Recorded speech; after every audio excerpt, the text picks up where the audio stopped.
आता मला सांगा, कापसाचे भाव जर कमी झाले, कापूस तर आपण पिकवतो, आपण बोंबललो तर आवाज कुठपर्यंत जाऊ शकते? जास्तीत जास्त एनवायच्या माणसाचा काटोलपर्यंत.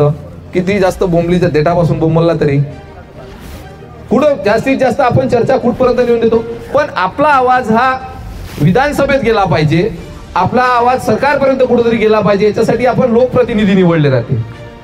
लोकप्रतिनिधी नुसतं पैसे खासाठी, वसुल्या करासाठी आपण निवडले नाहीये, पण आपल्याला कापूसचा जे भाव भेटले पाहिजे. आपली मोसंबी आता अवकाळी पावसानं गळली, काही लोकांची मोसंबी गळली, काही लोकांचं संत्र्याचं नुकसान झालं.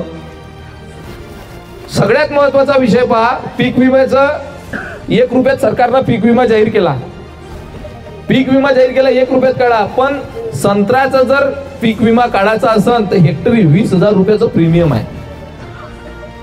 सरकार म्हणते का 1 रुपयात देतो. ह्या गोष्टी सरकारच्या विरोधात बोललं कोण पाहिजे? ज्याला पीक विमा काढायचा आहे तो जर बोलायला गेला तर तिथपर्यंत आवाज जोडी जाणार आहे. अरे शेवटी आपण लोकप्रतिनिधी निवडतो कायसाठी? केंद्र सरकारच्या अखत्यारीत येणाऱ्या गोष्टी, आपली समस्या केंद्रात मांडल्या पाहिजे यासाठी खासदार राहते आणि विधानसभेत मांडल्या पाहिजे यासाठी आमदार राहते. पण ह्या माणसाला पैसे छापण्यापासून फुरसत भेटत नाही आपल्या समस्या पाहाले. तुम्ही मागं आपल्या मतदारसंघात एक नवीनच प्रकार सुरू झाला होता. तुम्ही जर युरियाचं पोतं मागायला गेले, तुम्हाला म्हणे हे संघ औषध घ्यावं लागते. अटॅचमेंट होतीच काही ना काही. म्हणजे कृषी सेवा केंद्रावाल्याची मोनोपोली होती. असा काही सरकारचा नियम आहे का?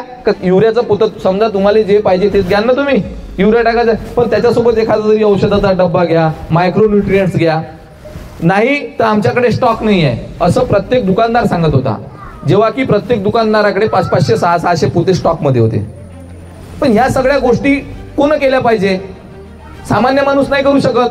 खात घ्यायला गेले तुम्ही, एकटे बोलले तिथं काही असं बरोबर नाही आहे तर दुकानदार तुम्हाला दाव धपकाव करते ना, वापस पाठवते. पण सरकारचा प्रतिनिधी म्हणून हे काम आमदाराचं आहे. या विषयावर आमदारांना बोललं पाहिजे, पण आमदार ह्या गोष्टी बोलायलाच तयार नाहीये. तुमच्या गावातली जागा अधिग्रहित केली MIDC साठी, एकतरी उद्योग आला का? या माणसाले जमिनी मिळवासाठी 1% प्रयत्न नाही करायला लागले. शरद पवारचा नातू कर्जत जामखेडचा आमदार आहे, MIDC मंजूर नाही होऊन राहिली, त्यासाठी त्याला उपोषणावर बसावं लागलं. त्या माणसाला सगळं आयतं भेटलं. सुनील शिंदे आपले आमदार होते, त्यानं MIDC सँक्शन करून घेतली. आणि या माणसानं काय केलं तर ते MIDCतली जे जागा आहे ते आपल्या व्यावसायिक पार्टनरला दिली, जेणेकरून तिथं तो सोलर प्लांट टाकलाय. त्याच्यामध्ये अनिल बाबूच्या पोराची पार्टनरशिप आहे. म्हणजे तुमच्या पोरायला नोकऱ्या नाही आणि यायचे पोरं तिथून पैसे कमावते. आपली जागा कमी रुपयात गेली, त्याचा मोबदला काय भेटला? चांगल्या पिकाच्या जमिनी गेल्या लोकांच्या. ठीक आहे, जशी असन तशी गोटाळ आहे, पण जमीन हे जमीन आहे. शेवटी तेच आपल्याला पीक देते. या जमिनी या लोकांना तिथं बळकावल्या म्हणण्यात काहीच अतिशोक्ती नाही आहे, कारण त्या बळकावल्याच आहे. त्याचा जर उपयोग आपल्या कल्याणासाठी होत नाही आपल्याच जमिनीचा, तर हे बळकावण्याचाच प्रकार आहे. दोन्ही तालुक्यात MIDC आहे. काही मतदारसंघ महाराष्ट्रातले असे आहे का पूर्ण मतदारसंघात कुठंच MIDC नाही. आपल्या इथं दोन्ही तालुक्यात MIDC साठी जागा आहे, एकही उद्योग नाही. आपल्या बाजूचा मतदारसंघ पहा, सावनेरातही MIDC आहे, कळमेश्वरातही MIDC आहे. आपल्या तालुक्यातले पोरं तिथं नोकरीसाठी जाते.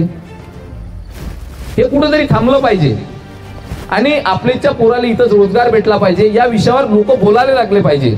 नाही तर यनवा सर्कल सगळ्यात साहेबाच्या गळ्यातलं ताईत आहे.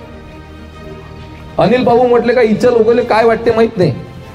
मी 4 दिवसापासून यनवा सर्कल मध्ये फिरून राहिलो, कोणी बोलायलाच तयार नाही. सगळं बरोबर आहे का नाही? भयकलं सगळंच आहे म्हणते, बोलून काय करता? लोक आयुष्य निघून जाते काही लोकांचे. 5-5, 7-7 टर्म आमदार राहते तर मंत्रीपद भेटत नाही. पण अनिल बाबू नशीबवान होते, पहिल्या टर्म पासून त्याला मंत्रीपद भेटलं. त्या मंत्रिपदाचा आपल्याला काहीच फायदा झाला नाही. धीरज भाऊनं सांगितलं का 10-12 गृहमंत्री होते म्हणे. पूर्ण काटोल मतदारसंघात 40 गृहमंत्री होते. शर्ट घातलं त्यानं प्रेसचं, चष्मा लावला का चालले चर्रक बोलणं, लोकांसंग वायातपणा करणं आणि इकडे पैसे छापणं.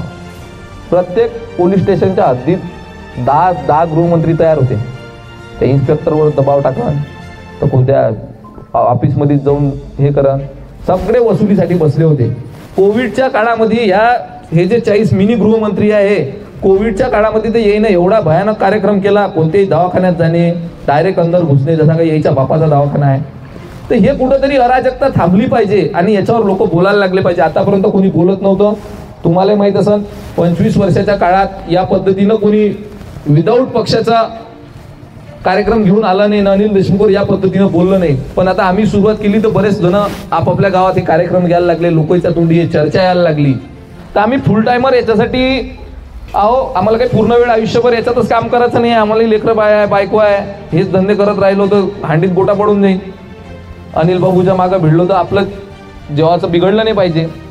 पण हा कुठंतरी कोणतरी इनिशिएटिव्ह घेतला पाहिजे. तरुण पोरं जागृत झाले पाहिजे. तुमच्या गावातले 10 पोरांना जर मनावर घेतलं तर आजूबाजूच्या 10 गावात हा विषय पोहोचते आणि हे होणं आवश्यक आहे. हे जर झालं नाही तर मोठी कठीण परिस्थिती निर्माण होईल.